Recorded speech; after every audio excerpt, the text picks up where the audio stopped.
Welcome to లక్ష్య media. ప్రసిద్ధిగాంచిన వేములవాడ పుణ్యక్షేత్రానికి రేపు ప్రధానమంత్రి నరేంద్ర మోడీ గారి రాక సందర్భంలో ప్రస్తుతం మనం స్టేజ్ వద్ద ఉన్నాం, చూస్తున్నాం. మొత్తం కూడా ఏర్పాట్లన్నీ కూడా దాదాపు పూర్తిగా వచ్చినాయి. సో ఈ విషయాలపై ప్రస్తుతం చర్చించడానికి మనతో పాటు రాజన్న సిరిసిల్ల జిల్లా బీజేపీ అధ్యక్షులు ప్రతాప్ రామకృష్ణ గారు, అట్లాగే మనోహర్ రెడ్డి గారు, మిగిలిన వారందరూ కూడా ఉన్నారు. ఒకసారి వీళ్ళని అడిగి ఎట్లా ఏర్పాట్లు జరుగుతున్నాయనే విషయాలను తెలుసుకునే ప్రయత్నం చేద్దాం. అన్న నమస్తే. నమస్తే. చెప్పండి, దాదాపు ఒక ప్రధాని హోదాలో మన వేములవాడ పుణ్యక్షేత్రానికి రావడం తొలిసారి, ఎట్లా ఫీల్ అవుతున్నారు? మేము ఫీల్ అవ్వడం కాదు కానీ ప్రజలు చాలా హ్యాపీగా ఫీల్ అవుతూ ఉన్నారు. గతంలో కూడా కరీంనగర్ సమావేశానికి వచ్చినప్పుడు ఇక్కడ వారణాసిలో తెలుగు సంఘం లాస్ట్ ఇయర్ ఆ పుష్కరాల పీరియడ్ కూడా వారు ఈ దేవుని స్మరించడం జరిగింది. అది ఉత్తర కాశీ అంటే దీన్ని దక్షిణ కాశీ అంటారు కూడా చెప్పడం జరిగింది. అంటే ప్రజలైతే బాగా హ్యాపీగా ఉన్నారు. నిజంగా కూడా ఒక ధర్మస్వరూపుడే. ఇవాళ భారత మాత ఒక అత్యంత ప్రియమైన పుత్రుడు అని మేము అనుకుంటా ఉన్నాం. మళ్ళీ ప్రత్యేకంగా అది బండి సంజయ్ గారి కాన్స్టిట్యూన్సీ కిందకి వస్తూ ఉంది కనుక చాలా హ్యాపీగా ఫీల్ అవుతారు. వేలాది మంది, లక్షలాది మంది కూడా వారు తరలి రావడానికి సిద్ధంగా ఉన్నారు. అరేంజ్మెంట్లు ఏవైతున్నాయో సాయంత్రం వరకు పూర్తి అవుతాయి. ఒక అదృష్టంగా భావిస్తూ ఉన్నారు వేరే ప్రజలు కూడా. గత చరిత్రను మనం ఒకసారి చూసుకున్నట్టయితే అంతకుముందు భారత ప్రధాని పివి నరసింహారావు గారి తర్వాత వేములవాడ పుణ్యక్షేత్రానికి విచ్చేస్తున్నటువంటి ఏకైక ప్రధానమంత్రి నరేంద్ర మోడీ గారు.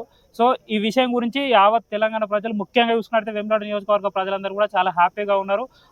ఏమైందని అంటే దాదాపు జూన్ 2015 సంవత్సరంలో మన కేసీఆర్ గారు 500 కోట్ల రూపాయలను రాజన్న క్షేత్రానికి ఇస్తా అని చెప్పి మాట మార్చినటువంటి సందర్భంలో ఇప్పుడు వేములవాడ క్షేత్రానికి ప్రధానమంత్రి గారు వస్తున్నటువంటి సందర్భంలో అందరూ కూడా ఒక ఆశాభావం వ్యక్తం చేస్తూ ఉన్నారు.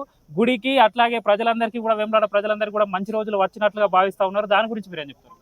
పివి నరసింహారావు గారు కూడా ధర్మకర్తగా ఉన్న తర్వాత విదేశాంగ మంత్రి హోదాలో వచ్చిండు.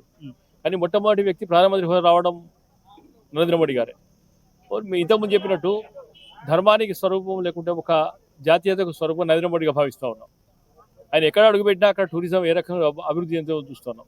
ప్రజలకు విశ్వాసం, మాకు చాలా మంది కూడా విశ్వాసం ఏంటంటే దేవాలయం వచ్చిన తర్వాత ఆ గ్రాఫ్ పెరుగుతుంది. భగవంతుడి కూడా ఆటోమేటిక్గా కూడా ఆయన ఏది చేసి చెప్పకుండా పనిచేయడం జరుగుతుంది. ఉదాహరణకు ఉజ్జయిని క్యారిడార్ తీసుకున్నా, వారణాసి క్యారిడార్ తీసుకున్నా, ఈ దేశంలో ఎక్కడ ఏం తీసుకున్నా కానీ ఆ అభివృద్ధి ఫలాలు ఆయన వెనుకనే వస్తూ ఉంటాయి. ఆ విశ్వాసం ఉంది. మీరు అన్నట్టు ఎక్కడైతే కేసీఆర్ గారు 500 కోట్ల బాకీ ఉన్నాడో ఆ బాకీని ఇప్పటికి తీర్చలే. ఎక్కడ కూడా ఫలితాలు రాలేదు. కేవలం మాత్రం దేవుని నామమాత్రంగా వాడుకునే ప్రయత్నం చేశారు. అభివృద్ధిని తీర్చుకుంటూ తప్పితే అనుకున్న అభివృద్ధి ఫలాలు జరగలేదు కనుక నరేంద్ర మోడీ గారు వచ్చిన తర్వాత మేము ఊహించినంత కూడా ఈ క్షేత్రం అభివృద్ధి చేస్తారనే విశ్వాసం కూడా ప్రజలు వ్యక్తం చేస్తూ ఉన్నారు. ముఖ్యంగా చూసుకున్నట్టయితే కరీంనగర్ ఎంపీ అభ్యర్థి అయినటువంటి బండి సంజయ్ కుమార్ గారికి మద్దతుగా, అట్లాగే బీజేపీ ప్రభుత్వం మరొకసారి అధికారంలోకి రావాలనే ఉద్దేశంతో నరేంద్ర మోడీ గారు విచ్చేస్తున్నటువంటి సందర్భంలో మనం చూస్తూనే ఉన్నాం. కాంగ్రెస్ పార్టీ కావచ్చు, బీఆర్ఎస్ పార్టీ కావచ్చు, అనేక విమర్శలు చేస్తుంది. నిన్న అద్దంకి దయాకర్ గారు మాట్లాడినటువంటి మాటలు మీ అందరికీ కూడా తెలిసిందే. సో దాని గురించి మీరు ఎట్లా స్పందిస్తారు? అద్దంకి దయాకర్ గారు మాట్లాడినా, నాస్తికులైన కేటీఆర్ గారు మాట్లాడినా ప్రజలు విశ్వసించే పరిస్థితి లేరు. అధికారం పోయిన తర్వాత దాదాపు పిచ్చోళ్ళు అవుతూ ఉన్నారు వాళ్ళందరూ. మరి విమర్శలు కూడా అర్థరహితంగా ఉండాలి. 10 సంవత్సరాల అధికారంలో టీఆర్ఎస్ పార్టీ ఏ రకంగా అభివృద్ధి చేసిన చెప్పడానికి దాఖలాలు.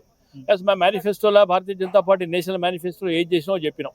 రామాలయ నిర్మాణం కావచ్చు, లేకపోతే 370 ఆర్టికల్ రద్దు కావచ్చు, అవన్నీ ఏవైతున్నాయో అసలు మేజర్ ఇష్యూస్ అవి ముట్టుకునే ధైర్యం కూడా 75 సంవత్సరాలకు ఈ పార్టీ కూడా వేయాలి. మరి వాటి పరిష్కారం కోసం చేసినాం. అభివృద్ధి చెందిన భారతదేశంగా ఎక్కడ ఉన్న స్థానాన్ని దాదాపు 5వ స్థానానికి పట్టుకొచ్చినాం.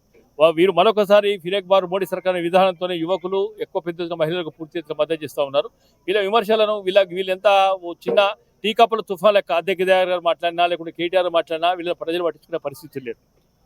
ఇప్పుడు దాదాపు 1,00,000 మంది ప్రజలను ఎక్స్పెక్ట్ చేయొచ్చు రేపు మీటింగ్కి? ఖచ్చితంగా ఎక్స్పెక్టేషన్ చేస్తున్నామండి. ఇది సరిపోతూ జనజాతర జరుగుతూ ఉంది రేపు. అలా సామాన్యంగా కూడా ప్రజలు ఆయన వస్తున్నట్టే చూడడానికి అడుగుతూ ఉన్నారు ఏ టైంలో వస్తున్నారు అనేది. ఆ ఇమేజ్ ఇంకా ఒక భారత ప్రధాని ప్రపంచంలో, దేశంలో దాదాపు అతిపెద్ద నాయకుడిగా మనం చూస్తూ ఉన్నాం కనుక 1,00,000 మందికి తక్కువ కూడా ఎక్కరాలని అనుకుంటా ఉన్నాం. ఏర్పాట్లు ఎట్లా ఉన్నాయి? దాదాపు మనం చూసుకున్నట్టయితే ఎండాకాలం చాలా వేడిగా ఉన్నది. నీళ్ళ వాటర్ ఫెసిలిటీ కానీ నీళ్ళ ఏర్పాట్లు చేసినారు. ఒక అదృష్టం ఏంటంటే ఈ టైం వరకు అసలు ఫ్లై అయిపోయి దాదాపు వరంగల్ కూడా మీటింగ్ అయిపోతుంది. మనం మాట్లాడే ఈ టైం వరకు 12 గంటల వరకు మార్నింగ్ అవర్స్ కనుక ఫస్ట్ ప్రోగ్రామ్ ఇది. హైదరాబాద్ ఇక్కడికి వస్తున్నారు కనుక ఈ భానుడి ప్రతాపం ఈ వేడి జరగకముందే పోతాం. అనేక కూడా కూల్ వాటర్ క్యాన్స్ కూడా దాదాపు ఎక్సెస్ పాయింట్స్ మ్యాక్సిమం అరేంజ్ చేస్తూ ఉన్నాం. పార్కింగ్ పాయింట్లో కూడా వాటర్ సప్లై అరేంజ్ చేస్తూ ఉన్నాం. దానికి ఎక్కడ కూడా ప్రాబ్లం లేదు. మాకు లోపల సైడ్ కూడా పబ్లిక్ కూర్చోవడానికి కూడా కూలర్లు కూడా అరేంజ్ చేయడం జరుగుతూ ఉంది. మోడీ గారి వేములవాడ సభ బండి సంజయ్ కుమార్ గారికి మరోసారి ఎంపీ చేయడానికి కావచ్చు, మోడీ 3.0 కావచ్చు, ఎట్లా బూస్టింగ్ ఇస్తారని మీరు అనుకుంటున్నారు? మేము అసలు మాకు విజయం పట్ల ఎక్కడ కూడా గెలవనే విశ్వాసం లేదు. పక్కా గెలుస్తాం, దీంట్లో అనుమానమే లేదు. మోడీ గారి రాక ఏదైతున్నదో సంజయ్ గారి 3 లక్షల మెజార్టీ పట్టుకుపోయే పరిస్థితి ఉంటుంది తప్పితే దరిదాపుల్లో కూడా ఇద్దరు అభ్యర్థులు మనకు దరిదాపులు కూడా ఇక్కడ ఉండాలని మేమనడం కాదు. సామాన్య ప్రజలు రామాలయ నిర్మాణం మీద కానీ సామాన్య ప్రజలు మహిళలు కానీ రైతు కూలీలు రైతులు ఏకంగా ఎక్కడ పోయినా అది చెప్తా ఉన్నారు. ఈసారి ఈ ఎలక్షన్ వేరు, గతంలో జరిగిన ఎలక్షన్ వేరు, ఇది పక్కా మోడీకి ఇస్తాం, సంజయ్ ఓటిస్తామని చెప్తా ఉన్నారు. ఓకే అన్న, థ్యాంక్ యూ వెరీ మచ్. చూస్తున్నారు కదా, దాదాపు మా మోడీ గారి సభతో బండి సంజయ్ కుమార్ గారు విజయం కాదు 3 లక్షలకు పైగా మెజారిటీతో బండి సంజయ్ కుమార్ గారు గెలవబోతా ఉన్నారు. అట్లాగే వేములవాడ ప్రజలకు రాజన్న క్షేత్రానికి మోడీ గారి రాకతో మంచి రోజులు వస్తున్నట్లుగా ప్రతాప్ రామకృష్ణ గారు చెప్తున్నారు.